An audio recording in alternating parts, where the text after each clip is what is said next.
Next option है abandon card. ये जो अबेंडन कार्ड है ना, इसका मतलब ये होता है कि अगर कोई भी कस्टमर आपकी वेबसाइट पे आए और अपनी जो प्रोडक्ट है वो ऐड टू कार्ट करे और उसके बाद वो प्रोसेस ना करे, मतलब कि कोई भी रीज़न हो सकता है कि वो उसको प्राइस का इशू हो, उसके पास पेमेंट इनफ ना हो, उसके पास जो कार्ड वर्किंग करना ना कर रहा हो, बहुत सारी इशू की वजह से वो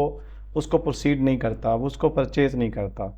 यानी वो कार्ट में ही रखता है। तो आप इसे इसकी सेटिंग कर सकते हैं। यहाँ पे इसकी सेटिंग क्या है आपको बताता हूँ और क्लियर हो जाएगा। यहाँ पे जब थीम सेटिंग में जाके शॉप पे जाएंगे, जैसे ही शॉप पे जाएंगे तो यहाँ पे ये जो ये यहाँ पे ये अबेंडेंट कार्ट वाला जो ऑप्शन है ना, ये वाला आप यहाँ पे इनेबल कर दें। अगर ये इनेबल नहीं है तो यहाँ पे शो भी नहीं होगा ये प्रोडक्ट के नीचे। अगर ये यहाँ पे इनेबल होगा तो प्रोडक्ट के नीचे शो होगा, राइट। तो क्या होगा कि आप इसको इससे इसे इनेबल कर सकते हैं, क्योंकि आप चाहते हैं कि मुझे ये प्रोसेस करना है, आप एक नेक्स्ट लेवल की ई कॉमर्स कर रहे हैं, तो आप चाहते हैं कि मुझे यानी ये पूरा फॉलो अप करना है। आपने फ़नल बनाया हुआ है कि जो बंदा मेरे वेबसाइट पे आता है उसको ऐड टू कार्ट करता है, अगर वो प्रोसीड नहीं करता, फर्दर प्रोसेस नहीं करता, तो मुझे उसको फॉलो अप करना है, उसे उसको वो उसकी जो परचेज़ है वो कन्फर्म करनी है। तो उसके लिए आपने एक फ़नल डिज़ाइन किया होगा, आपके पास स्ट्रेटजी होगी, आपके पास एक प्लानिंग होगी कि मुझे किस तरीके से उसे टारगेट करना है। अब यहाँ पे कुछ जनरल से रूल हैं, आप इसके अलावा भी कुछ जैसे ईमेल्स की आप सेटिंग कर सकते हैं, फॉलो अप ईमेल। आपने जब कोई भी आप बैकएंड पे ईमेल का जो आप सिस्टम करेंगे वहाँ पे भी आप इसको मज़ीद ऑर्गेनाइज कर सकते हैं कि मुझे पहले फॉलो अप यानी इस डिस्काउंट के साथ ईमेल करना है, फिर उसे इतने दिन बाद फॉलो अप ईमेल करना है, फिर और डिस्काउंट कर सकते हैं। ये डिपेंड करता है आपकी स्ट्रेटजी पे कि आपकी जो कस्टमर्स हैं उसको फॉलो अप की स्ट्रेटजी कैसे है। लेकिन यहाँ पे कुछ जनरल जो स्ट्रेटजी है, जनरल जहाँ पे ऑप्शन है उसको हम देखते हैं। यहाँ पे आप इसे जैसे इनेबल करेंगे तो आपको यह प्रोडक्ट के नीचे जो ये ऑप्शन है ना, ये देखने को मिल जाएगी, ये वाली, राइट। अगर ये अनचेक कर देंगे यहाँ तो वहाँ पे रिमूव हो जाएगी। तो यहाँ पे नीचे ऑप्शन है, एक और ऑप्शन है। इसका मतलब ये है कि अगर आप इसे ऑन करते हैं तो ये कहता है कि save the card of N unregistered user, यानी अगर वो यहाँ पे लॉगिन नहीं होता आपकी वेबसाइट पे तो वो उसकी इन्फॉर्मेशन भी आप सेव कर लें। इसके जब आप करेंगे ऐड करेंगे तो वो रजिस्टर्ड नहीं होगा, तो वो इसकी ईमेल वो ऐड टू कार्ट कर दे। मैं आपको ये समझा देता हूँ। आप इसे अनचेक करते हैं, सेव करते हैं, और जैसे ही आप यहाँ पे जाते हैं, ये मैं यहाँ पे इसी प्रोडक्ट के साथ मैं जाता हूँ इन कॉग्निटो विंडो में, नई विंडो में यहाँ पे जाता हूँ, इसको खोल लेता हूँ। बल्कि वहाँ पे ये लाइव नहीं होगा स्टोर, मुझे लाइव कर लेने दें पहले। ये मैं लाइव करता हूँ इसको तब, क्योंकि तब खुलेगा उधर। तो लाइव करता हूँ मैं इस प्रोडक्ट को, अब इस वेबसाइट को खोलता हूँ नई विंडो में, ताकि मैं एज अ न्यू यूज़र यहाँ पे अपीयर हूँ। मैं वो यहाँ पे मैं इसको ओपन करता हूँ। तो मैं जाता हूँ इस प्रोडक्ट के साथ, किसी एक प्रोडक्ट के साथ, लाइक लेट्स से मैं इस प्रोडक्ट के साथ चला जाता हूँ। इसके साथ ये एक प्रोडक्ट है, क्योंकि इसके प्रोडक्ट के साथ क्योंकि ये प्रोडक्ट है लेदर वाली, ये और आ गई प्रोडक्ट में, ये कैटेगरी आ गई है। मैं दोबारा किसी और प्रोडक्ट के साथ जा सकता हूँ, लाइक ये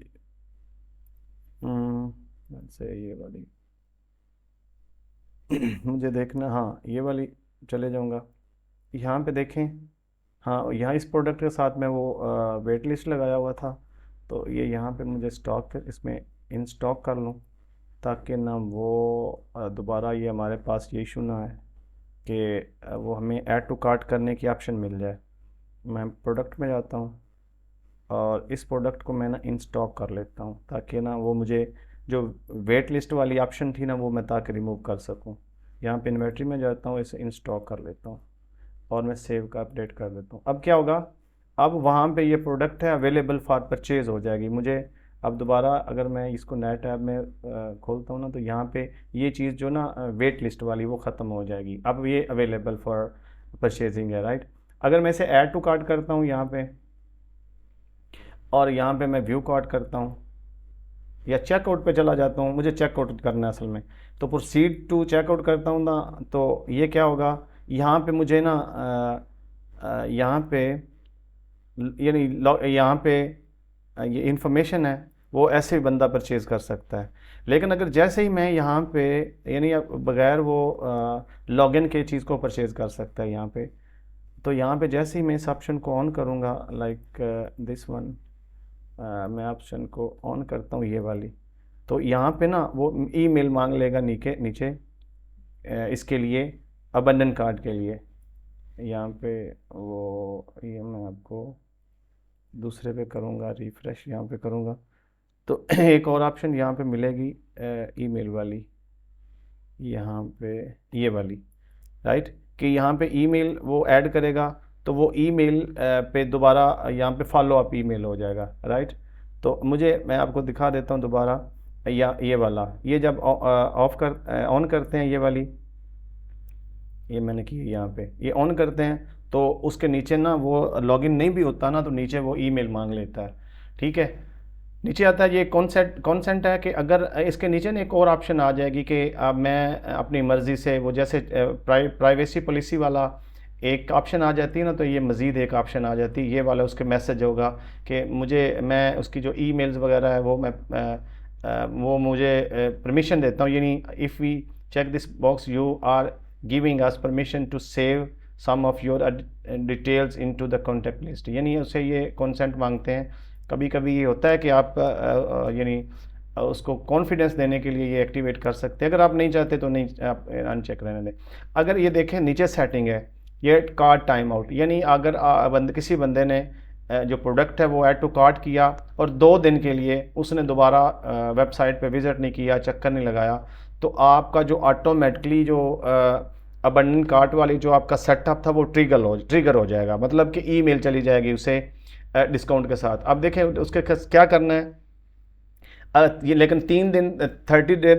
दिन तक ना, यानी आप दिन यहाँ पे लगा सकते हैं कि उसका जो कार्ट है वो क्लीन हो जाए, राइट। यानी ये दोनों सेटिंग है, इसका मतलब है कि उसका जो टाइम है ना, आपका जो ट्रिगर लगा होगा उसको वो यानी वो अबंडन कब क्रिएट हो, यानी उसको पता चल जाए, या उसको फॉलो अपने कब से स्टार्ट करना है, 2 दिन बाद। यानी एक बंदा वेबसाइट पे आता है और ऐड टू कार्ट करता है और निकल जाता है, वेबसाइट से आउट हो जाता है, और बाद में आप वेबसाइट से आउट हो जाता है, लेकिन बाद में आप यानी 2 दिन बाद आपकी जो ईमेल जो सेटअप है या फॉलो अप है वो स्टार्ट हो जाएगा। इसे 1 दिन भी कर सकते हैं, जितना भी आप चाहते हैं उसे टाइम यहाँ पे पुट कर सकते हैं। उसके बाद अगर बार बार आपने एक पूरा जो सेटअप बनाया ईमेल का उसको जाता रहेगा, यानी एक 2 दिन बाद चली जाएगी, एक वीक बाद चली जाएगी, एक 15 दिन बाद चली जाएगी, फ़र्ज़ करें एक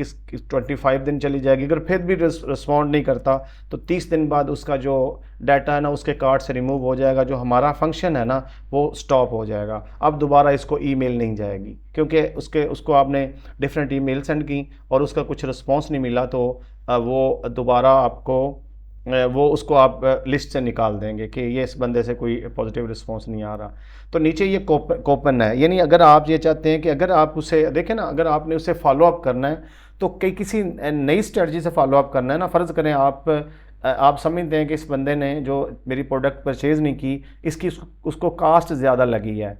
यानी चेकआउट पेज पे नहीं गया, उसका कोई कार्ड की इन्फॉर्मेशन उसने नहीं डाली, उसको ये इशू नहीं है, लेकिन उसको कुछ लगता है कि आप जब ऑब्ज़र्व करते हैं उससे प्राइस का इशू है, तो यहाँ पे आप कूपन क्रिएट कर सकते हैं कि आप दोबारा जब उसको फॉलो अप हो तो उसको 10% डिस्काउंट मिले। फ़र्ज़ करें उसका जो $1000 की प्रोडक्ट थी, तो जब दोबारा उसको मिलेगा उसको जाएगा तो 10% डिस्काउंट के साथ जाएगा कि अब आपकी जो प्रोडक्ट है वो $900 की है, आप यू कैन बाय नाउ, ठीक है, उसको मैसेज चला जाएगा। ये जो इसको बता यानी उसको यानी आपकी ये है कि जैसे ही वो कूपन को यूज़ करे वो कूपन डिलीट हो जाए, दोबारा कूपन यानी इस कूपन को दोबारा वो यूज़ ना कर सके, यानी उसको ईमेल पे मिलेगा ना, जैसे ही उस कूपन को यूज़ करे, ये ना हो कि वो कूपन है वो दोस्तों को बांटता फिरे। कोई भी यानी आप इसे दे सकते हैं कि एक जो कूपन यूज़ करेगा तो उसका जो कूपन है वो डिलीट हो जाए, या एक्सपायरी कूपन है, आप देखें एक्सपायरी आफ्टर, ये भी लिख सकते हैं कि एक दिन में जब उसको मिल जाए तो एक दिन बाद जो कूपन हमने क्रिएट किया हुआ है ना वो एक्सपायर हो जाए। तो ये इसकी जनरल सेटिंग है जिसको आप सेटिंग करके जो कार्ट अबंडेंट है ना, उसको आप फॉलो अप कर सकते हैं और आप उसकी सेटिंग कर सकते हैं। अब इसकी ईमेल का सेटअप भी उसी जगह पे है जहाँ पे वेट लिस्ट का या विश लिस्ट का या कैंसलेशन ऑर्डर का है। आप देखें यहाँ पे एक तो ईमेल यहाँ पे जनरली आप यहाँ पे जाएंगे उसी जगह पे, और ये सेटिंग में जाएंगे ई वो कॉमर्स की सेटिंग में, यहाँ पे ईमेल्स पे जाएंगे तो यहाँ पे आपको ये सारी मिल जाएंगी, सेटिंग मिल जाएंगी। यहाँ पे ये अबंडन कार्ट वाली जो ईमेल वगैरह यहाँ पे मैनेज करेंगे तो आप किसको सारी जो ईमेल्स है उसको मैनेज कर सकते हैं कि जो ईमेल है वो किस तरह की होगी, वो आपका फॉर्मेट किस तरीके से होगा, वो आप उसको सेंड कर सकते हैं, राइट। लेकिन इसके साथ अगर आपने कोई और प्लेटफॉर्म यूज़ कर रहे हैं जैसे मेलचिम्प या और कोई मेल प्रोवाइडर्स हैं आप उसे यूज़ करते हैं, तो इसका जो पूरा सिस्टम है आप वहाँ पे लगा सकते हैं कि जैसे ही आपको अपने फॉलो अप करना है तो आपको क्या, ये एक पूरा फनल होता है, इस पर पूरी मार्केटिंग टीम काम करती है कि आपने मैक्सिमम कन्वर्जन लेके आनी है। जो बंदा आपकी वेबसाइट पे आया है उसका जो प्रोसेस है वो कहाँ तक गया है, उसने मेरी कौन कौन सी प्रोडक्ट देखी है। अगर आपकी वो प्रोफेशनल टीम है किसी भी जो ई कॉमर्स वेबसाइट को चला रही है, ई कॉमर्स सिस्टम को चला रही है, तो वो एक एक चीज़ को बहुत वो क्रूशल वे से लेके चलती है। मतलब ये ना कि वो देखती है कि कितने बंदे मेरी वेबसाइट पे आए हैं, वो अगर वेबसाइट पे फ़ौरन आ रहे हैं तो वो फ़ौरन उसने इतना प्रोसेस नहीं किया, तो इसका मतलब है कि मेरा लैंडिंग पेज इतना अच्छा नहीं है, वो इस पे काम करेंगे। अगर वो देखेंगे कि प्रोडक्ट वगैरह देखते हैं, स्क्रॉल डाउन करते हैं लेकिन ऐड टू कार्ट नहीं करते, तो वो देखेंगे कि सिस्टम में क्या चीज़ ऐसा क्या ख़राबी है। फिर ए बी टेस्टिंग लगा सकते हैं डिफरेंट वे से, दो पेज क्रिएट कर लेते हैं कि कस्टमर कौन सा मेरा जो पेज है वो कौन सा ज़्यादा रिस्पॉन्स कर रहा है। तो फिर ऐड टू कार्ट के साथ बाय नाउ बटन कैसे काम करेगा, फिर ऐड टू कार्ट कितने लोग कर रहे हैं, फिर क्यों लोग परचेज़ नहीं कर रहे हैं, ये सारी फिर एनालिसिस होते हैं कि कितने लोग मेरी वेबसाइट पे आए, कितने लोग मेरी प्रोडक्ट पेज पे गए, उनमें से कितने लोगों ने ऐड टू कार्ट किया, फिर ऐड टू कार्ट के बाद कितने लोग रुक गए यानी प्रोसेस नहीं किया, यानी चेकआउट पेज पे नहीं गए या उन्होंने बाय नहीं किया। ये फिर सारा डाटा उनके पास होता है, उस पर फिर वो काम करते हैं और जितने भी जो वेबसाइट पे लोग आ चुके हैं उसी में से मैक्सिमम वो कन्वर्जन लेके आते हैं और उन जो सेल है वो ज़्यादा से ज़्यादा करने की कोशिश करते हैं।